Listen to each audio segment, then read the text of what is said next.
Hello everyone and welcome back to yet another video of the biology series, and in this particular video we'll be doing the 10th chapter of class 12 biology, that is microbes in human welfare. For the ones who are new here, we do NCERT and every single line of it in the least possible time, and this can serve as an audiobook as well as an NCERT highlight series, so you can watch the video on the go. So let's begin. Besides microscopic plants and animals, microbes are the major components of biological systems on this earth. You have studied about the diversity of living organisms in class 11. Do you remember which kingdoms and etc. etc.? So basically it's trying to say that just like we feel the way कि microscopic plants or animals जो है वो हमें दिखते हैं आँखों से, and you know they're a major component of our systems, but what we do not consider is the microorganisms. Microbes are present everywhere, in soil, water, air, inside our bodies, and that of other animals and plants. They are present even at sites where no other life form could possibly exist. Sites such as deep inside the geysers, thermal vents, where the temperature may be as high as 100 degrees Celsius, deep in the soil, under the layers of snow several meters thick, and in highly acidic environments. Microbes are diverse protozoa. Bacteria, fungi, and microscopic animal and plant viruses, viroids, and also prions that are proteinaceous infectious agents. So some of the microbes are also shown in some figures. So it's trying to say that they're present almost everywhere where even we cannot even expect life to exist. वहाँ भी microorganisms are able to survive. Microbes like bacteria and many fungi can be grown on nutritive media to form colonies that can be seen with the naked eyes, that we do culturing वगैरह करते हैं. It's more or less an introductory paragraph, so nothing's too heavy on this. Such cultures are useful in studies on microorganisms. Also in biotechnology and stuff, we do see that how do we culture microorganisms and obtain benefits. So there are some microorganisms given. We have bacteria, these are the rod-shaped ones, the bacilli. Then we have the spherical cocci, we've done them already. Then here we have some viruses. We have a bacteriophage given. Then we have adenovirus, which causes respiratory infections. Many a times you tend to skip all of these little details, which are also important. Then you have rod-shaped tobacco mosaic virus, fine, and these are under very high magnification power. So you can just have a look at all the different parts. You have prongs, you have pins, you have many a times a diagram would simply be asked and you'll have to label. You have a head and then a collar, a tail, plate, the pins and the prongs. Fine, adenovirus causing respiratory infection, again very important. Then you have a fungal colony growing on a culture medium, petri dish mein, and again a colony of bacteria, which you can easily observe under the microscope. Next up we have, in chapter 8 you've read that microbes cause a large number of diseases in human beings. They also cause disease in animals and plants, but this should not make you think that all microbes are harmful. Several microbes are also useful to man in diverse ways. Not just before this video we had done human health and disease, in which we saw microorganisms being literally everywhere causing disease. We saw bacterial disease, हमने viral disease देखा, fungal disease देखा, वो सारे disease causing थे, उनके vectors देखे, and it was really chaotic. Now we are seeing the positive side of the microbes, how they can be useful to us in diverse ways. So what are the various ways? It's a really basic chapter and it talks literally, say, first we have microbes in household products, right? Very easy. I think all of us have come across all the things that are mentioned over here at some point or other. Fine. Common example. Acha, you would be surprised to know that we use microbes or products derived from them every day. A common example is the production of curd from milk. We do it every day almost. Microorganisms such as lactobacillus and others, commonly called as the lactic acid bacteria lab, grow in milk and convert it into curd. So this is again a microbe being very useful in the sense कि हम milk से curd बनाते हैं. During growth, the lactic acid bacteria, the abbreviations being very important, as I always say, produce acids that coagulate and partially digest the milk proteins. अब milk protein digest हो गए, small amount of curd added as an inoculant. Inoculum हमने डाला as a starter. It will contain millions of lactic acid bacteria जो curd में already present होते हैं, which at suitable temperatures multiply, thus converting the entire milk to curd, which also improves its nutritional quality by increasing vitamin B12. Fine. It's not just a different variety of dairy product, but it's also healthier. In our stomach too, the lactic acid bacteria play a very beneficial role in checking disease causing microbes. So lactic acid bacteria अगर हमारी body में चले भी जाएं, they're very useful. They'll help to check disease causing microbes. Fine. So they produce acids. That's why they're known as lactic acid bacteria, and they coagulate the milk. They'll partially digest the milk proteins and convert it all into curd. The dough which is used for making food such as dosa and idli are also fermented by bacteria, something we've been doing since ages. We all know this. अब जो भी baker's yeast वगैरह हम use करते हैं, basically the puffed up appearance of dough is due to the production of carbon dioxide gas. Where do you think the bacteria for these fermentations come from? Similarly, the dough which is used for making bread is fermented using baker's yeast. Saccharomyces cerevisiae has been asked so many times कि कौन सा वो species है, कौन सा वो organism है, कौन सा वो है जिससे हम basically उसको ferment करा के हम doughs वगैरह को puffy appearance देते हैं. A number of traditional drinks and foods are also made by fermentation by the microbes. And what is basically fermentation? हम कह रहे हैं कि baker's yeast जो है basically it'll undergo fermentation and we'll get this and this. Traditional drinks again fermentation होगा. What is fermentation basically? It's an anaerobic pathway. एक pathway होता है जिसमें basically जो हमारा glucose है, it is partially oxidized to form acids and alcohol. That is anaerobic sort of an oxidation of glucose. So that's what it's saying. Toddy again has been asked. A traditional drink of some parts of southern India is made by fermenting sap from palms. Microbes are also used to ferment fish, soybean and bamboo shoots to make foods. Cheese is one of the oldest food items in which microbes were used. Different varieties of cheese are known by their characteristic texture, flavor and taste. The specificity coming from the microbes used. For example, the large holes in Swiss cheese are due to production of a large amount of carbon dioxide by a bacterium named Propionibacterium shermani. Very important again. Swiss cheese में जो बड़े बड़े holes होते हैं, they're due to the presence of the bacterium Propionibacterium shermani, जिसके वजह से carbon dioxide का amount काफी excess में होता है. Then we have the Roquefort cheese. Again, they're ripened by growing a specific fungi on them, which gives them a particular flavor. Penicillium roqueforti to be more precise. It's a fungus जो Roquefort cheese पे आता है. Basically ये क्या करते हैं? They help in fermentation. And fermentation means anaerobically हम oxidize करें glucose को alcohols या acids बनाने के लिए. Fine. Moving on, we have microbes in household industrial products. अभी तक हम household कर रहे थे, हमने curd देखा, vitamin B12 का example, very important. Then we had a look at the fermentation for, in case of the doughs, in case of the baker's yeast, traditional drinks, fermenting various things. जैसे toddy में हम क्या कर रहे थे? We were fermenting the sap from palms, fine?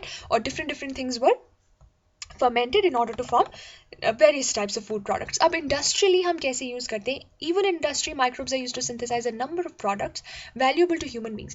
Beverages and antibiotics are some examples. वो हम on a large scale industrially हम produce करते हैं. Requires growing microbes in very large vessels called fermenters. तो वहाँ हम on a very small scale household products की तरह नहीं हो सकता है. So we need huge fermenters, huge tanks, because we are producing stuff on a very industrial scale. Now coming to fermented beverages. Microbes, especially yeast, have been used from time immemorial for the production of beverages like wine, beer, whiskey, brandy or rum. For this purpose, the same yeast, Saccharomyces cerevisiae, used for bread making, now it's called brewer's yeast, is used for fermenting malted cereals and fruit juices. उनकी fermentation करेंगे, कुछ cereals ले लिए, कुछ fruit juices ले लिए, and you'll produce ethanol out of that. Fine. And this is a beverage. इससे हम फिर various quantities में, various dilution limits में हम different तरह के जो alcohols है वो produce कैसे wine, beer, whiskey, etc. Fine. Depending on the type of the raw material used for fermentation and the type of processing, say with or without distillation, different types of alcoholic drinks are obtained. Wine and beer are produced without distillation, whereas whiskey, brandy and rum are produced by distillation of the fermented broth. Very important. क्या हो रहा है basically? Distillation से आप समझें जो हम पानी है उसको बाहर निकाल रहे हैं, and what are we left with is really concentrated alcohol. So wine and beer will come under. अगर ये without distillation है, you've not taken out the water, then it's highly concentrated. Whereas whiskey, brandy, rum, they produce by distillation. That is all the extra waters out. So concentration यहाँ पे ज़्यादा होगी. I'm sorry, my bad. I think I said the opposite. But the wine and beer, they produce without distillation. पानी वहीं रहेगा. As a result, concentration बहुत कम होगी. So dilution will be more. In case of whiskey, brandy and rum, what happens is you have already taken out all the water. Distillation कराया हुआ है and you have concentrated alcohols. Moving on, we have antibiotics. Antibiotics produced by microbes are regarded as one of the most significant discoveries of the 20th century and have greatly contributed towards the welfare of the human society. And I think everybody's come across antibiotic wala face at some point or the other. This is basically because life is not possible without these antibiotics right now. We do take antibiotics on a very large scale nowadays, fine, and they're also very helpful also. The diseases जिनका earlier कोई पता आता नहीं होता था, you were not sure that how to treat those diseases, बाद में antibiotics came and those diseases were not so lethal then, fine. That's what it is trying to say. Anti is a Greek word that means against, and bio means life. Together they mean against life. Now in the context of disease causing organisms, whereas with reference to human beings they're pro life and not against. तो जो disease causing organisms है उनके तो against है, but life जो हम हैं human beings के लिए they're pro life because they have helped us to maintain a very good standard of life now. Antibiotics are chemical substances which are produced by some microbes and can kill or retard the growth of other disease causing microbes. तो हम antibiotics भी microbes से ही ले आते हैं और वो kill भी बाकी disease causing microbes को ही करते हैं. You're familiar with the commonly used antibiotic penicillin. Is the first antibiotic to be discovered. It was discovered by Alexander Fleming. And why was it a chance discovery? Because he was not actually trying to discover penicillin. What he was working on was Staphylococcus bacteria. And he observed a mold growing in one of his unwashed culture plates around which Staphylococci could not grow. So he said that कुछ ऐसा mold आ गया unwashed culture पे कि बाद में जिस पे वो काम कर रहा था Staphylococcus bacteria वो आगे grow नहीं कर पाया. So what was the reason कि एक microbe नहीं grow कर पा रहा था? It was because of another microbe that was penicillium, all right. He found out that it was due to a chemical produced by the mold and he named it penicillin after the mold Penicillium notatum. इसके बहुत सारे species है, but notatum was the one जो Fleming ने discover किया.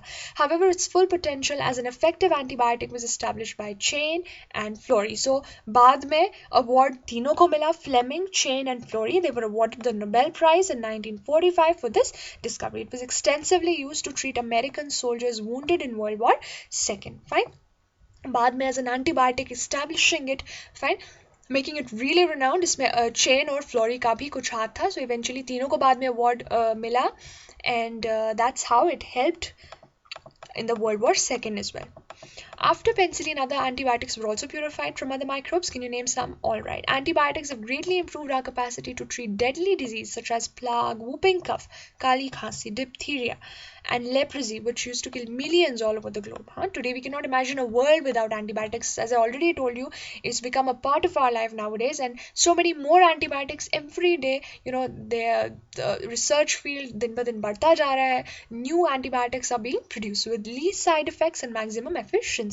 And see, this has improved our lifestyle also, our standards also, because now we are able to treat deadly diseases. जैसे यहाँ पे they've also given certain examples जिनका पहले तो कोई उतना खास इलाज होता नहीं था. Moving on to chemicals, enzymes and other bioactive molecules. अब इतना ही नहीं, microbes are useful in producing so many more substances for commercial and industrial production of certain chemicals like organic acids, alcohols and enzymes. Fine. Examples of acid producers are Aspergillus niger, a fungus of citric acid, Acetobacter aceti, a bacterium of acetic acid, Clostridium butylicum, a bacterium of butyric acid, and Lactobacillus, a bacterium of lactic acid. Now this paragraph, I think more than 5 times a question in the very recent years has been asked in NEET only about, either it's match the following or whatever, but it comes from this paragraph only. So it says that हमारे पास acids जो है, acid producers, citric acid के you have Aspergillus niger, which is a fungus. Then for acetic acid, very easy, Acetobacter aceti, it is a bacterium. Clostridium butylicum, again a bacterium for butyric acid. और Lactobacillus, again a bacterium of lactic acid. इसमें बाकी तो सारे terms खुद ही आपको बताएंगे. Something you have to remember is this. ये भी बहुत बार अलग से भी पूछा गया है कि citric acid जो fungus बनाता है, it is basically Aspergillus niger. So this is again production wise, fine, not just alcohols, not just beverages, not just bakery, so much more use. Yeast Saccharomyces cerevisiae is used for commercial production of ethanol.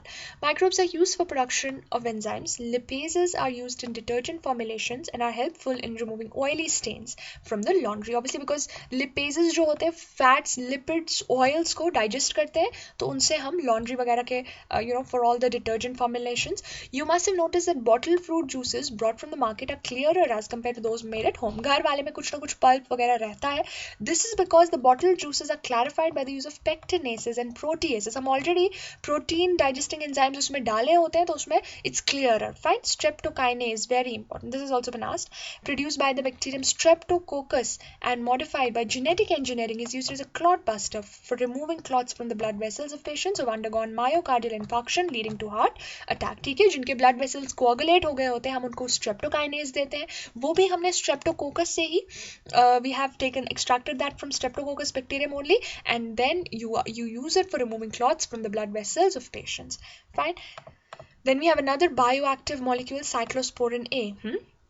I just mentioned it in the previous lesson. It's used as an immunosuppressive agent in organ transplant patients क्योंकि continuously उनकी body जो है it'll try and always reject the foreign transplant, the graft. Fine. So in order to counter to that, you'll always have to need an immunosuppressant the rest of the life. The patient would take it. ठीक. और ये भी हम एक fungus से लाते हैं, Trichoderma polysporum. Fine. This is also asked. Cyclosporin A हम लाते हैं from a fungus which is the Trichoderma polysporum. Statins, again produced by the yeast Monascus purpureus, have been commercialized as blood cholesterol lowering agents. It acts by competitively inhibiting the enzyme responsible for synthesis of cholesterol. जो enzyme cholesterol बना रहा है उसी के साथ compete करेगा, उसको inhibit करेगा, and eventually जब blood cholesterol level lower हो जाएगा, is really good, fine, for health. So it's done by statins produced by yeast Monascus purpureus. ये भी पूछा गया है. Microbes in sewage treatment. Very easy again now. अभी तक I think इस पूरे lesson में there was nothing so rocket science-y, so it was really easy and you only have to remember things. Literally the lines would be picked up and it would be put there in the exam. Alright, we know that large quantities of wastewater are generated every day in cities and towns. A major component of this wastewater is human excreta. This municipal wastewater is also called sewage. It contains large amounts of organic matter and microbes, many of which are pathogenic. Have you ever wondered why this huge quantity of sewage or urban wastewater is disposed of daily? This cannot be discharged into natural water bodies like rivers and streams directly. You can understand why. Before disposal, hence this is to be treated in a sewage treatment plant, STP, to make it less polluting. तो very easily you can imagine कि कितना ज़्यादा गंद हर रोज़ हमारे घर से निकलता है, and you cannot directly pour it into the water bodies, huh? Though it will go out of the houses, then you have to treat it first, and then only then you can actually pour it back. जाना तो वापस पानी में ही है, but you have to treat it first, or because you can well imagine what sort of rubbish and waste material this water will be having. Treatment of wastewater is done by heterotrophic microbes naturally present in the sewage. कुछ microbes जो heterotrophic होते हैं वो naturally उसमें present होते हैं.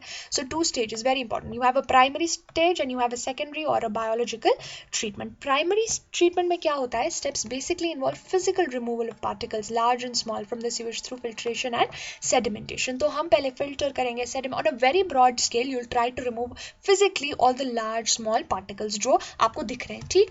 और इसको हम इनिशियली फ्लोटिंग डेब्रिस, कुछ चीज़ें होती है जो फ्लोट करती रहती है पानी में, उसको आप अलग से सीक्वेंशियल फिल्ट्रेशन से रिमूव करेंगे. देन द ग्रिट, जो सॉइल और पेबल्स है, they removed by sedimentation. You let it stand for some time, और जो भी सॉइल वगैरह पेबल्स है वो नीचे आ जाएंगे, सेडिमेंट कर लेंगे. All solids is settle from the primary sludge over here, and the supernatant forms the primary effluent. Effluent होता है जो ऊपर बचेगा हमारा, नीचे जो बचेगा all that is settled after the sedimentation process will be your primary sludge. The effluent from the primary settling tank is now taken for secondary treatment. अब यहाँ से physically हमने primary treatment में क्या किया, जो भी sedimentation filtration से जो भी हम निकाल सकते थे वो हमने कर लिया. Fine. Now we have the primary effluent and you're taking it for secondary treatment or biological treatment. Very easy. अब प्राइमरी एफ्लुएंट जो है passed into large aeration tanks where it is constantly agitated mechanically and air is pumped into it. हवा डाल रहे हैं, constantly इसको shake कर रहे हैं. This allows vigorous growth of useful aerobic microbes into flocs. Flocs is masses of bacteria associated with fungal filaments to form mesh-like structures. Now what is happening? You've taken the primary effluent and say we've put it into the secondary treatment. अब हमारे पास एक और tank आ गया. Fine. उसमें हमारे पास जो aeration tank है हम उसको कॉन्स्टेंटली शेक करें, कॉन्स्टेंटली मिक्स करें, mechanical agitation. Fine. Air is pumped into it. When there is air there will be growth of aerobic microbes. Fine. Aerobic microbes जो है फ्लॉक्स में बनेंगे. उसमें क्या होगा, बैक्टीरिया और फंगस का जो फिलामेंट है उसका एक a mesh like structure will be formed. While growing, these microbes consume the major part of the organic matter in the effluent because they are aerobic bacteria. bacteria, organic matter तो सारा वही लेंगे. This significantly reduces the biochemical oxygen demand of the effluent. यानी BOD will refer to the amount of the oxygen that would be consumed if all the organic matter in 1 liter of water were oxidized by bacteria. यानी कितना oxygen चाहिए to basically oxidize all of the organic matter present in 1 liter of water. जितना भी organic matter हमारे primary effluent हमारे waste water में है उसको oxidize करने के लिए obviously we have now aerobic bacteria in the flocks, in the presence of flocks. Now these flocks, how much oxygen would they consume, वो हमें biochemical oxygen demand बताता है. Fine.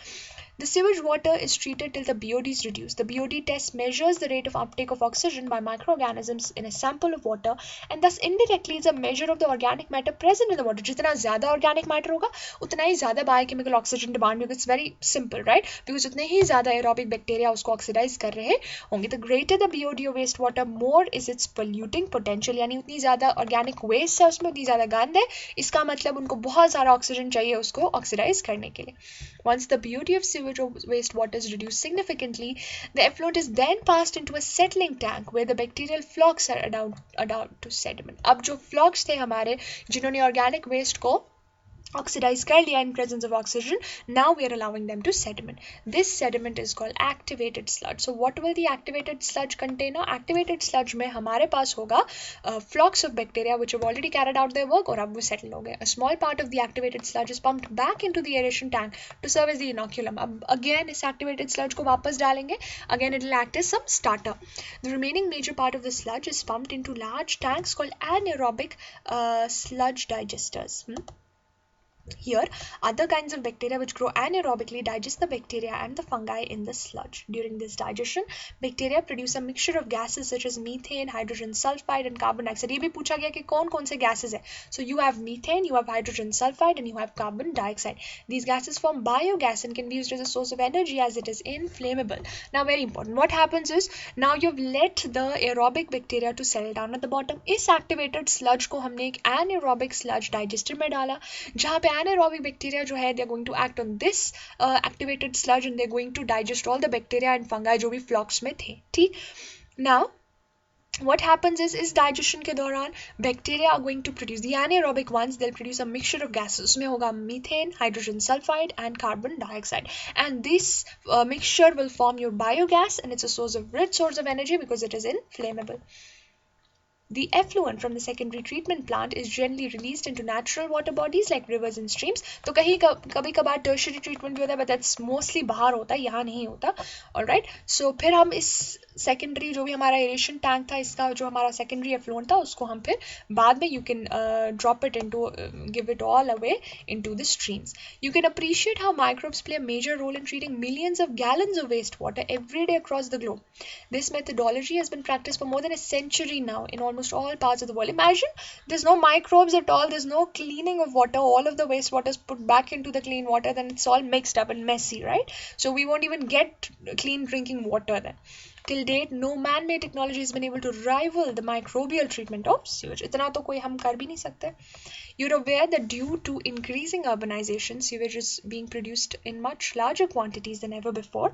However, the number of sewage treatment plants is not increased enough to treat such large quantities. So the untreated sewage is often discharged directly into rivers, leading to their pollution and increase in waterborne disease. अब ये यही बोल रहे हैं कि usually क्या होता है यहाँ पे उतने obviously since we are still a developing country, we do not have as many numbers of sewage treatment plants as we have as is the production and large scale production of waste water. So many a times they would directly discharge of the sewage into rivers. So इससे क्या हो रहा है eventually waterborne diseases बढ़ रहे हैं, pollution बढ़ रहा है.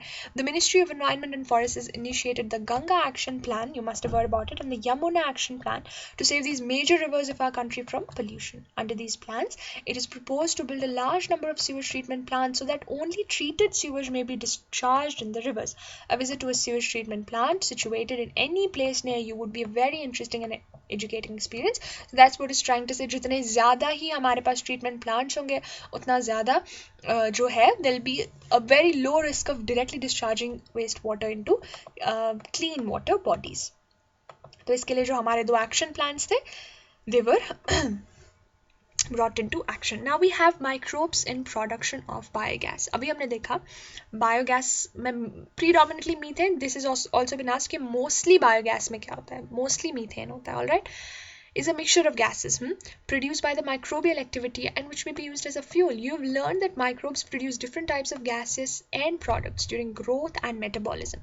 The type of the gas produced depends upon the microbes and the organic substrates they utilize. In the example cited in relation to fermentation of dough, cheese making, and production of beverages, the main gas produced was carbon dioxide. However, certain bacteria which grow anaerobically on cellulosic material produce large amount of methane along with carbon dioxide and hydrogen.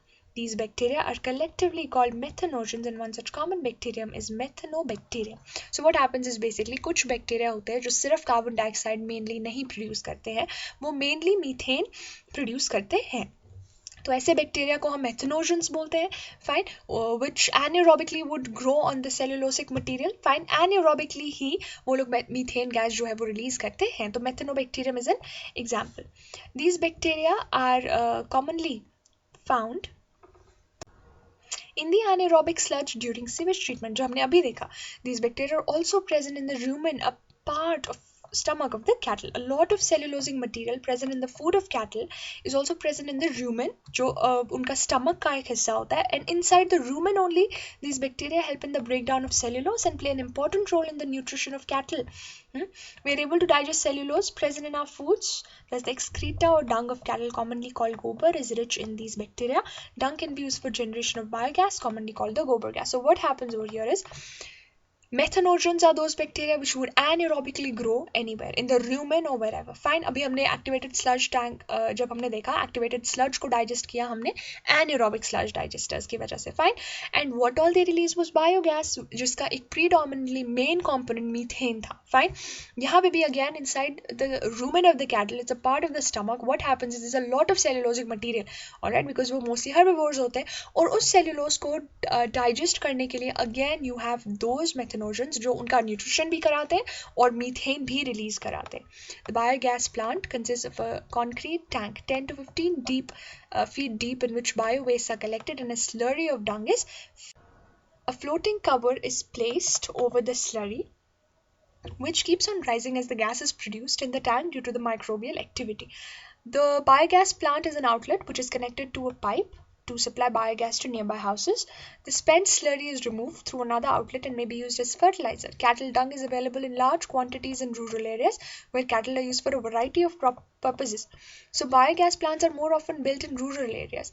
The biogas thus produced is used for cooking and lighting. The picture of a biogas plant is given over here. The technology of biogas production was developed in India mainly due to the efforts of, ये बहुत important है दोनों, Indian Agricultural Research Institute IARI and Khadi and Village Industries Commission KVIC. Indian technology of biogas production was developed mainly by these two agencies. You have Indian Agricultural Research Institute and you have Khadi and Village Industries Commission. If your school is situated, all right, so you'll visit the biogas plant if it's possible. Over here is given a really good diagram. You have dung, water, and then you also have this gas holder जो ऊपर जा सकता है, and there's an outlet for gas over here. You have the sludge which you're going to feed into it. ठीक है, ये हमारा digester है. All right, and this is a typical biogas plant. So what basically you will do is जो भी हमारी slurry है, what all you have, if we go right from the beginning, you will take a slurry of the dung, fine, and you will feed it inside the tank जो बहुत 10 to 15 feet deep होगा, and then there will also be a floating cover. Why? Because gases produced होंगे तो that cover can float above and above, fine, and it will keep rising because of the microbial activity inside the digester. उसके बाद this biogas, this will have an outlet, fine, और इस outlet के through this will be supplied to all the nearby houses, alright.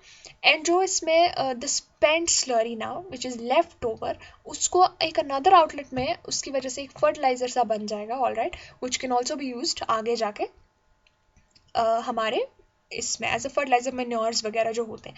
Then you have cattle dung, it's available. अच्छा, ये सिर्फ villages में होता है, तो रूरल एरियाज में you will find it really common.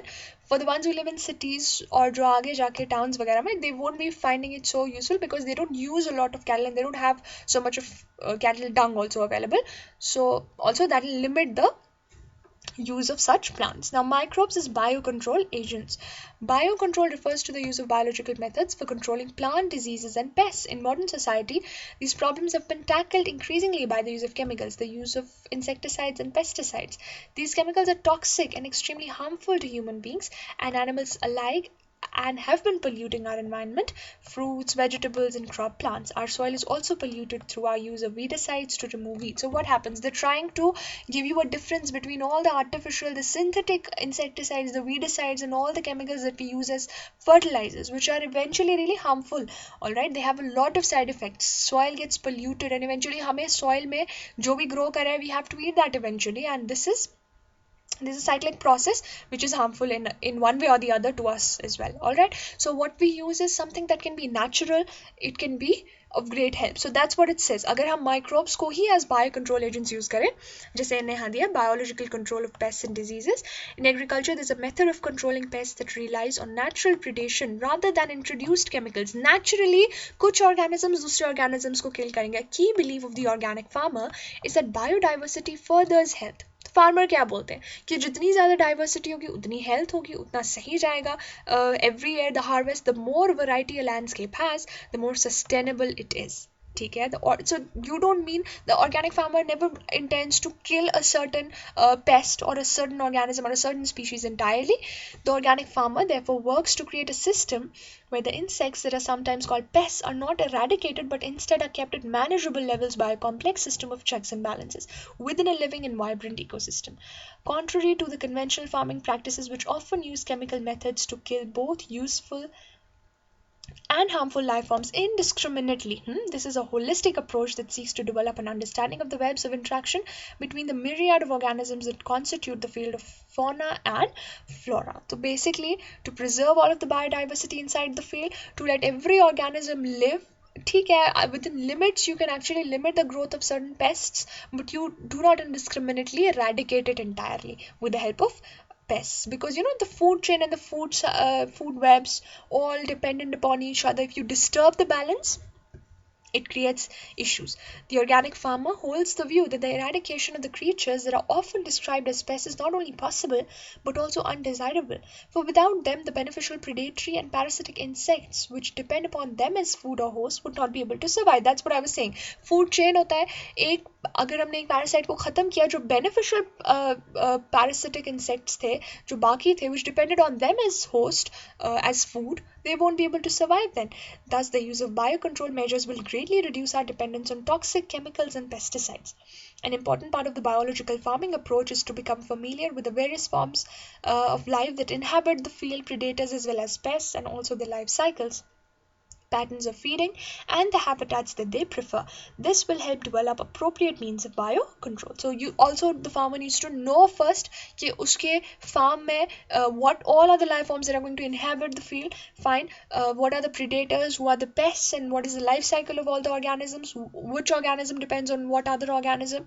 All right, and that's how they can check out that. The very familiar beetle with red and black markings, the ladybird, and dragonflies, are used to get rid of aphids and mosquitoes respectively. So you have the red and black markings wala ladybird for aphids, we must have seen it एक नहीं तो एक बार, and then the dragonflies for mosquitoes. An example of microbial biocontrol agent that can be introduced in order to control butterfly caterpillars is the bacteria Bacillus thuringiensis, so often written as BT. Butterfly caterpillars को खत्म करना. These are available in sachets as dried spores, which are mixed with water and sprayed onto vulnerable plants such as brassicas and fruit trees. जहाँ पे butterfly के जो caterpillars है वो attack करते हैं, उनको कंट्रोल करने के लिए हमारे पास एक और बैक्टीरिया है जो है Bacillus thuringiensis, जिसको BT भी लिखते हैं, where these are eaten by the insect larvae. Alright, in the gut of the larvae, अब क्या हो गया, जो भी हमारे पास कैटरपिलर्स वगैरह थे, इंसेक्ट का जो था, तो जो बेसिकली इंसेक्ट का लार्वल फॉर्म था, उसने जो है उसने इन सारे इनको it was eaten by it, और फिर उसके गट में the toxin was released and the larvae get killed. Alright, अब इससे क्या होगा, बाकी तो सारे इंसेक्ट्स अनहार्म्ड रहे, इससे जिस पे हमें टारगेट करना था हमने बस उसी को किल किया. So this is what bio control does. This is the major advantage of it. The bacterial disease will kill the caterpillars but leave other insects unharmed. All right. Because of the development of methods of genetic engineering in the last decade or so, the scientists have introduced B thuringiensis toxin genes into plants. अब ऐसे genes ही create किए हैं जिनको हम plants में insert करें. Such plants are resistant to attack by insect pests. BT cotton is one such example which is being cultivated in some states of our country, and you will learn more about it in biotechnology. All right. A biological control being developed for use in the treatment of plant disease in the fungus Trichoderma. Trichoderma species are free-living fungi that are very common in the root ecosystems. They're effective biocontrol agents of several plant pathogens. So another, biocontrol agent जो treatment of plant disease वगैरह से ये करता है, that is fungus के terms में. In case it's a fungus, you have to remember it's Trichoderma. Fine. They're free-living fungi and they're common in root ecosystems and they're effective biocontrol agents and they control several pathogens. Then you have baculoviruses. Baculoviruses, again, they're pathogens that attack insects and other arthropods. The majority of baculoviruses used as biocontrol agents are in the genus Nucleopolyhedrovirus. ये genus भी दिया हुआ baculovirus का, it's Nucleopolyhedrovirus. Alright. These viruses are excellent candidates for species-specific narrow-spectrum insecticidal applications. They have been shown to have no negative impacts on plants, mammals, birds, fish, or even on non-target insects. This is especially desirable when beneficial insects are being conserved to aid in an overall integrated pest management (IPM) integrated pest management program, or when an ecologically sensitive area is being treated. अब अगर आपको देखने हैं viruses as biocontrol agents, so very important will be the genus Nucleopolyhedrovirus. Very important, you have to remember this. और इसमें एक बहुत अच्छी variety that is baculoviruses. Narrow spectrum का क्या मतलब है कि ये बहुत ही species specific होगी, कि certain species को ही बस खत्म करेगी, and this is really helpful because बाकी जितने भी हमारे पास useful species है वो बच जाते हैं. Fine, and that is the main advantage. Microbes as biofertilizers. With our present-day lifestyles, environmental pollution is a major cause of concern. The use of the chemical fertilizers to meet the ever-increasing demand of agricultural produce has contributed significantly to this pollution. Of course, we have now realized that there are problems associated with the overuse of chemical fertilizers and there's a large pressure to switch to organic farming. Organic farming में क्या करेंगे हम, जो भी हमारे synthetic fertilizers है जिनके इतने सारे side effects हैं हम वो use नहीं करेंगे, हम organic farming में switch करेंगे और उसमें biofertilizers use करेंगे. Fine. अब biofertilizers क्या है? Bio मतलब life, that is its organisms that enrich the nutrient quality of the soil. The main sources of biofertilizers are bacteria, fungi and cyanobacteria. You've studied about the nodules in the roots of leguminous plants formed by the symbiotic association of rhizobium. These bacteria fix atmospheric nitrogen into organic forms, which is used by the plant as nutrient. So ये भी एक किस्म की organic farming है. Biofertilizers use कर रहे हैं, आपको ऐसे nitrogen as a synthetic fertilizer नहीं डालना पड़ रहा है. Naturally, the symbiotic association of rhizobium with the leguminous plants वाला root system, and it is going to fix atmospheric nitrogen. Fine. Other bacteria can fix nitrogen too, जैसे free living होते हैं कुछ. We have Azospirillum and Azotobacter. These are free living nitrogen fixing bacteria, thus enriching the nitrogen content of the soil. Fungi again are known to form symbiotic associations with plants. Mycorrhiza जिनको बोलते हैं, right? Roots of higher plants के साथ जब fungi association दिखाता है, we call it mycorrhiza. Many members of the genus Glomus form mycorrhiza. ये भी पूछा गया है. The fungal symbiont in these associations, जिसको हम phycobiont बोलते हैं, mycobiont बोलते हैं, sorry, absorbs phosphorus from soil and passes it to the plant. Plants having such associations show other benefits also, such as resistance to root-borne pathogens, tolerance to salinity and drought, and overall increase in plant growth and development. Can you tell what advantage the fungus derives from this? Of course, हमारे पास जब symbiotic association है mycorrhiza में, you'll have a mycobiont, the fungal partner, and then you'll have the phycobiont जिसमें you'll have algal association. इसमें क्या होता है basically, जो fungus है, what will it do? It is going to provide phosphorus from the soil and provide it to the plant. जो इसमें mostly you have to remember Glomus, एक बहुत important genus है जो mycorrhiza बनाते हैं, and एल्गा अगेन वो कुछ अपने बेनिफिट्स देगा फंगस को, और फंगस भी जो है न्यूट्रिशन वगैरह सप्लाई करेगा. Cyanobacteria are autotrophic microbes widely distributed in aquatic and terrestrial environments, many of which can fix atmospheric nitrogen. Again, cyanobacteria भी है which can fix atmospheric nitrogen. They can be free living, they can be fixed also, they can be symbiotic. We have Anabina, Nostoc, Oscillatoria, etc. In paddy fields, cyanobacteria serve as an important biofertilizer. Blue-green algae also add organic matter to the soil and increase its fertility. So this is how all the microbes can be used as biofertilizers, and they'll help in increasing the fertility of the soil by increasing the nutrients, by replenishing the nutrients which are being used by plants on and off. Currently in our country, a number of biofertilizers are available commercially in the market, and farmers use these regularly in their fields to replenish soil nutrients and to reduce dependence on chemical fertilizers.